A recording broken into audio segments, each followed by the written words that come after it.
GYL Sabong Facts. Ito ang legit.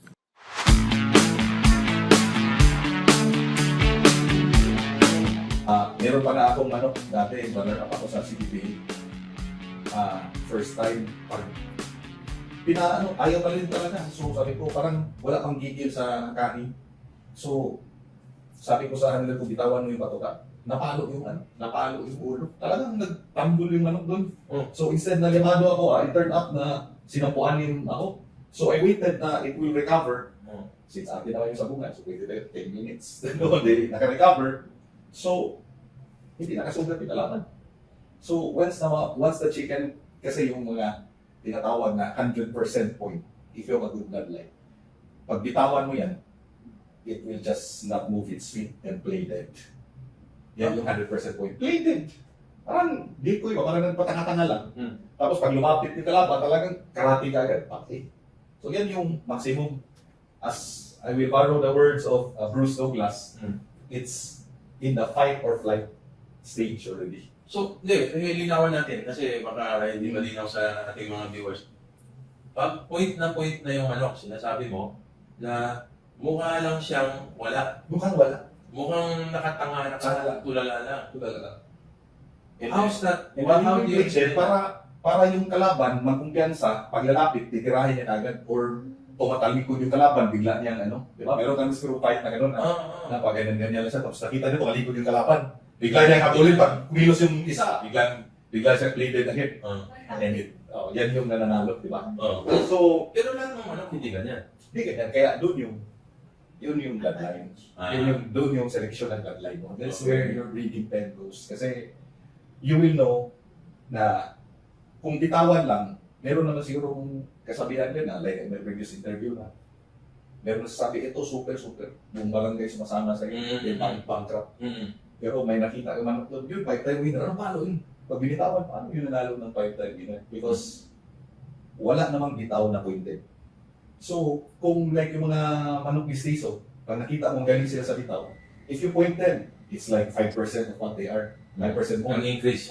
Pero if you see the good bloodlines talaga na pag maon, talaga times 3 level. Kasi andun yung decisiveness to kill Kasi yung mga manok talaga papalo pag malapit na.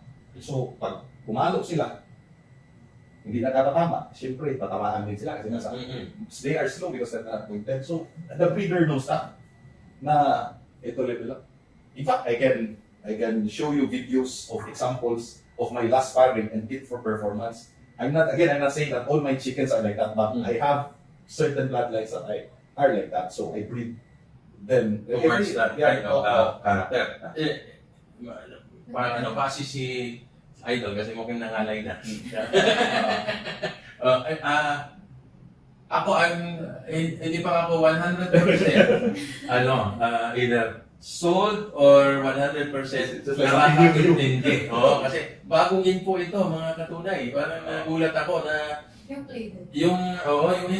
Maybe he is just using a term na hindi masyadong explanatory towards what he wants to really say. Pero bago information to. Oo, kasi ang ibig niya sabihin na merong bloodline that he tends to favor or yung he is breeding towards na mas nakapoint sila, mas kalmado sila, at mas unpredictable sila or mas predictable pala na they will appear parang hindi sila masyadong up or magalaw, pero steady lang nakaganon. At pag malapit na yung kalaban, tsaka sila mag-react. Yun ang gusto niya ibig sabihin. Siguro na meron siyang mga bloodlines na gano'n at he is breeding towards that kind of character. That kind of Bloodline. Kasi, remember, di ba? Pointing is the magnification of the trait. Yes, the traits. That's the word I was trying to look for. Trait. May trait na ganyan sa mga manok niya na madali niyang i-magnify kasi alam niya anong reaction.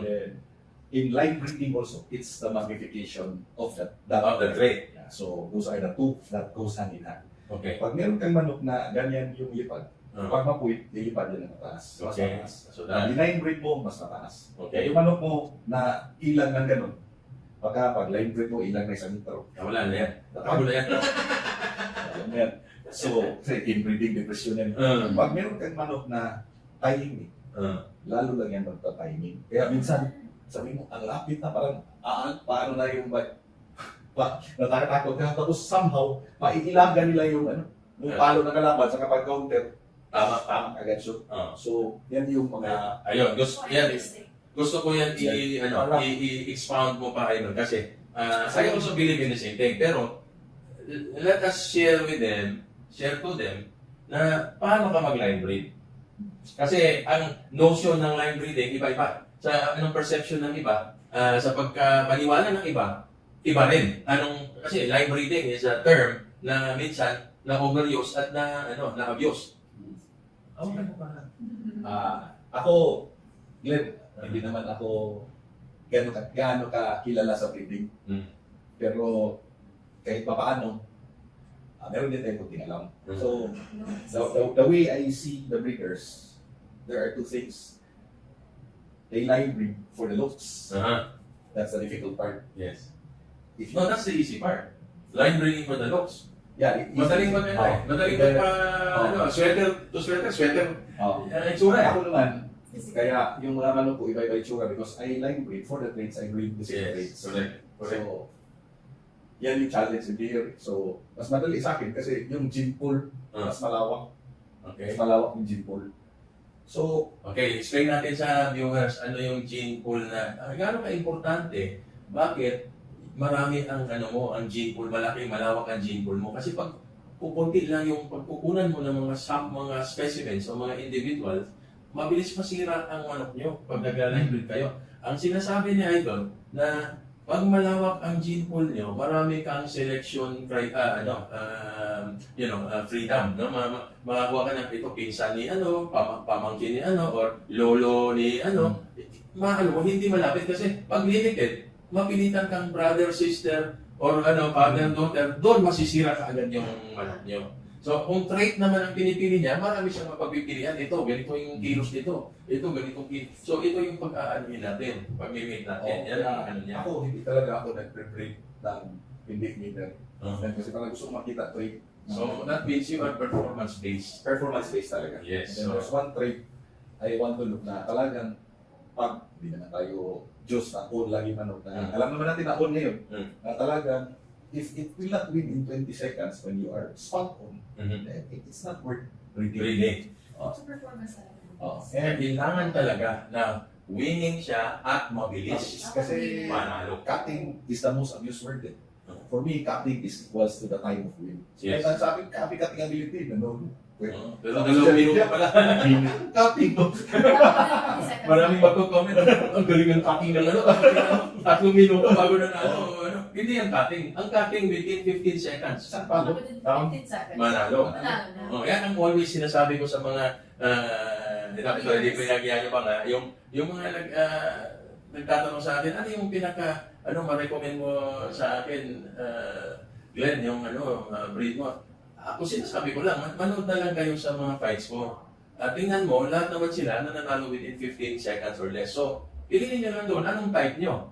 Kung kasi lahat ng binibreed ko is geared to watch the trait na mabilis kumaay. Now, nasa type nyo, kung ano yung itsura ng type nyo, halimbawa, type nyo yung itsura ng lemon, di lemon kunin nyo. Diba, type nyo yung white claret ang kunin nyo. Pero paharos-parehos lang ang trait nila, nananalo within 15 seconds. Yun ang pinaka-importante at yan yata ang gustong sabihin ni Yes, Idol, di ba? And then, the simpler the rooster fights, the Yes. deeper the cut. Yung mga simple lang, yung hindi ratatak, yung mga hindi yung maraming moves, yung too many moves, yun ang masama. Halos karamihan ng mga boxer, ganun din. Yung mga boxer na isang suntok lang wasak yung Kasi talakay. kami in England, Chinese kami, in the movies of Chinese movie, we will always say, less talk, Less mistake. more talk, more mistake. No talk, no mistake. So, GYL Sabong Facts. Ito ang legit.